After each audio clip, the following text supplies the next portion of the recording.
Coach, obviously just wasn't the way you guys kind of envisioned this ending this weekend down here. Just what are the emotions like right now? Yeah, this group, we've been fighting hard because we didn't want the season to end.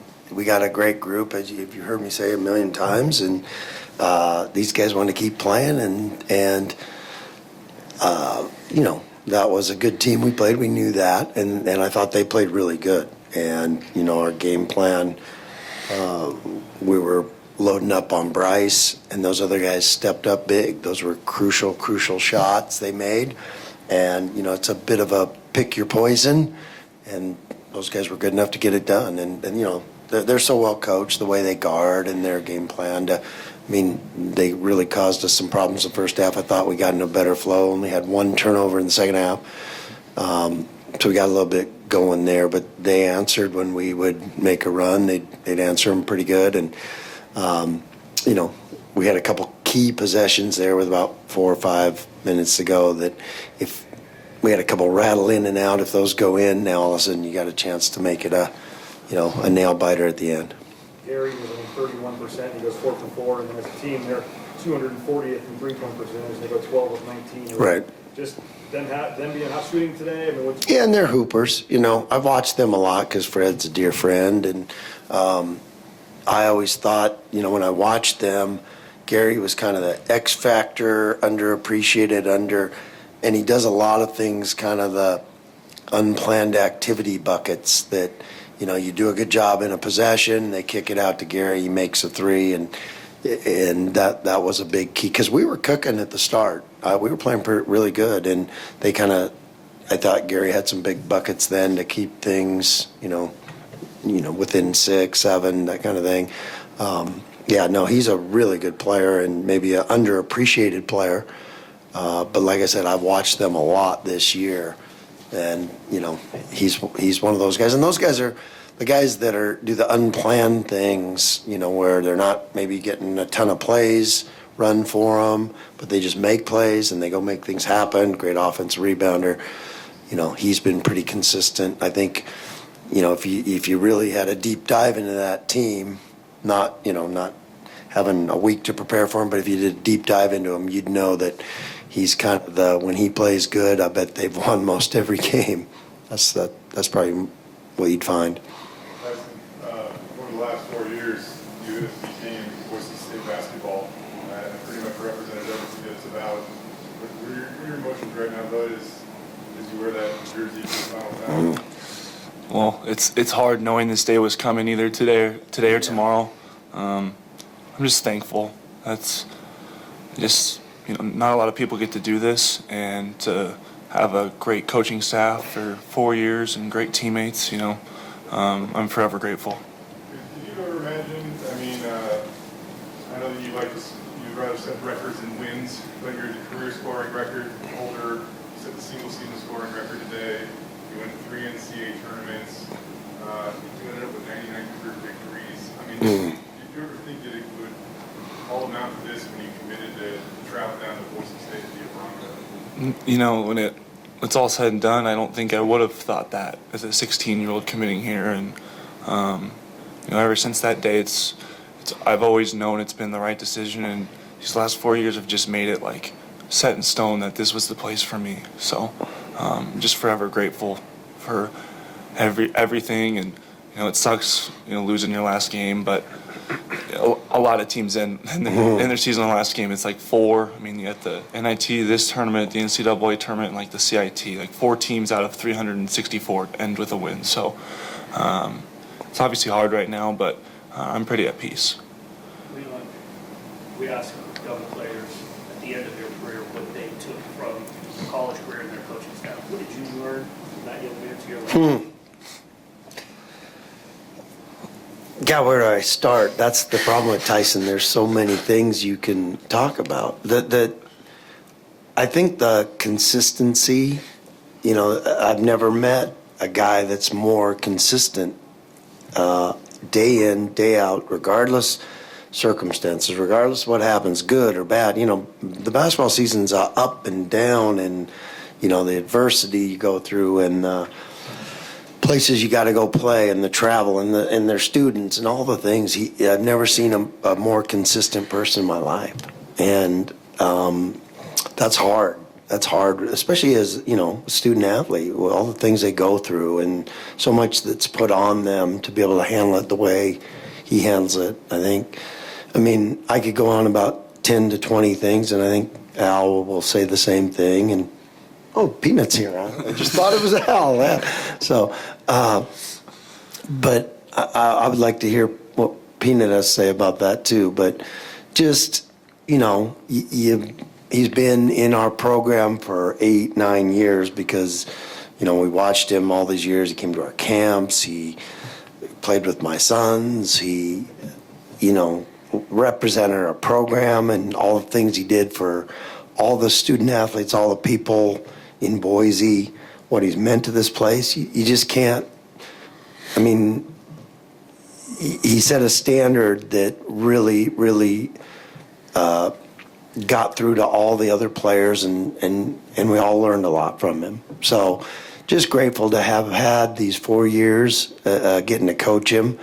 You know, it was one of those big part of why we played in this. I wanted to extend our time together, this career together, and, you know, you just never want it to end when you get this special group and a guy like Tyson. So he talks about being grateful.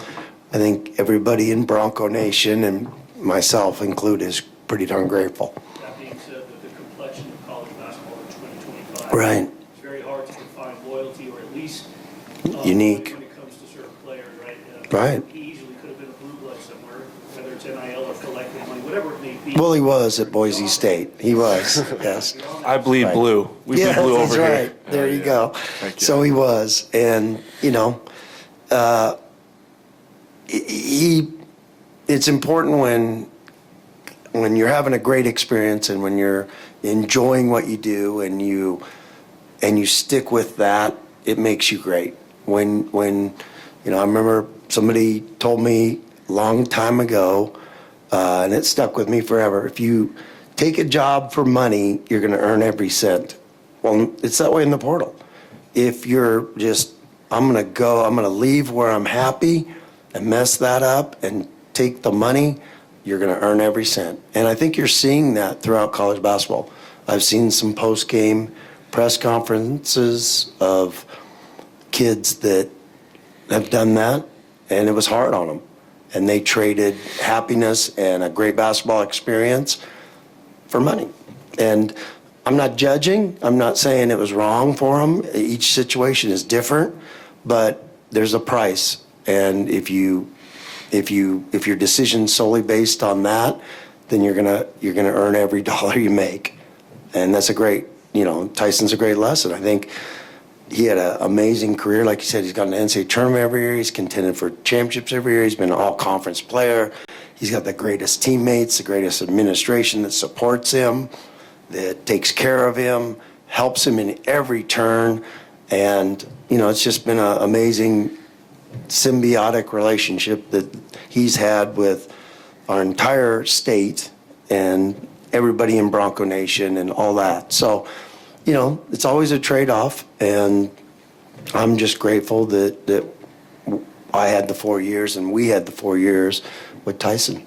Tyson, in terms of just leaving a place better than when you got here, just when you think about the 4 years of your career here and what you know, the future of this program going into next season, you know, without you, how do you kind of look big picture at the program here? The program's in a great spot.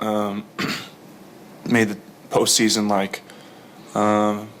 you know, I don't know how many years, but we made the tournament 3 times in a row and came to this tournament. Like, it's in a great spot. You know, we're flying private more. It's a credit to the administration and the way that Jeremiah and Cody help fundraise and get all these donations to help us. And you know, I'm just hoping that this program continues to rise in college basketball and be one of the best programs on the west side of the United States. Pearson, for you, just, you know, what would you take this year getting to play alongside a guy like Tyson, and how, I guess, motivated are you for what's ahead for you here?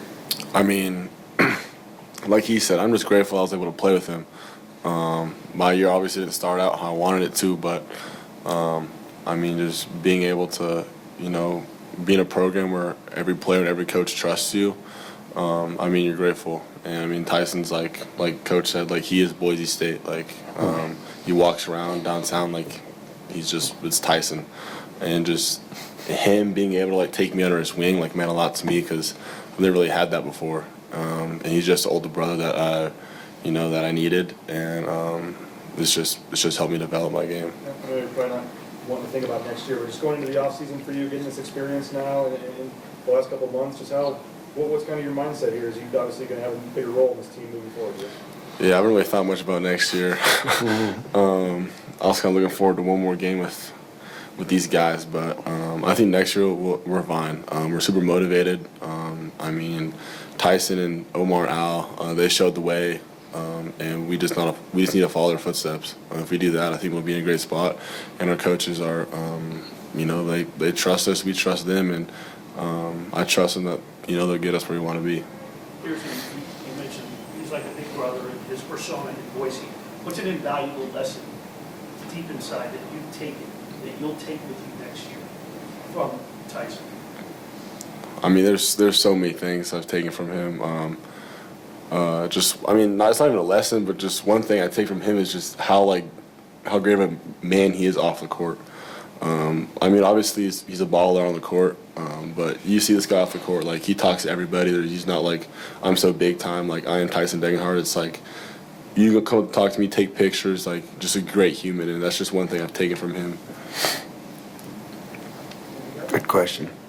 Ian, I know it's disappointing you planned on going to the NCAA tournament. Yep. What do you think of this venue, though? It's the first time in Las Vegas, the two venues that you got to play in. Oh. How turned it overall? Terrific. And everything, as I looked around every corner and every day that we got to be here, it was just a first-class operation. And I knew it would be because I knew who was running it and who was in charge of it. And Fox did an amazing job with this. And it was kind of exactly what we needed, I think, for our team. But I was so impressed. I think it's going to take off. It's a great concept, and to have it this good in the first year is impressive, really impressive, because that's hard.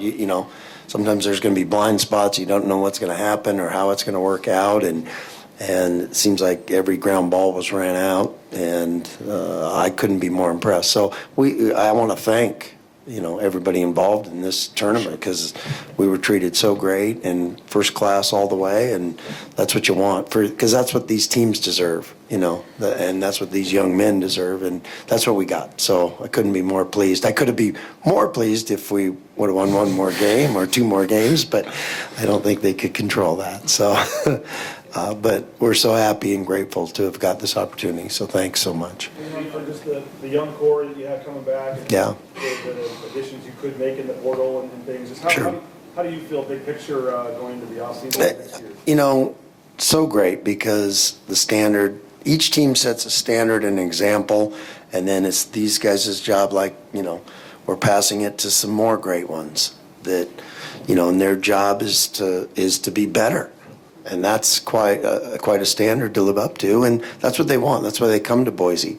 So that next group can do things the other group hasn't done, and that's why we love milestones in our program. I mean, we played more games than any other team. We won 26 games, I think, and all those great things that you do. You're always like, oh, that was the first time you did this. That was first, and it's their job to exceed what the previous group did, and we've got some great young ones that have bright futures, and that we can build on, and a great nucleus and a core, and we're gonna we protect who gets to come into this program, and we will only have the right guys because there's a lot going on in this world of that, but one thing we always protect is who gets to be in our locker room with us because it's a sacred.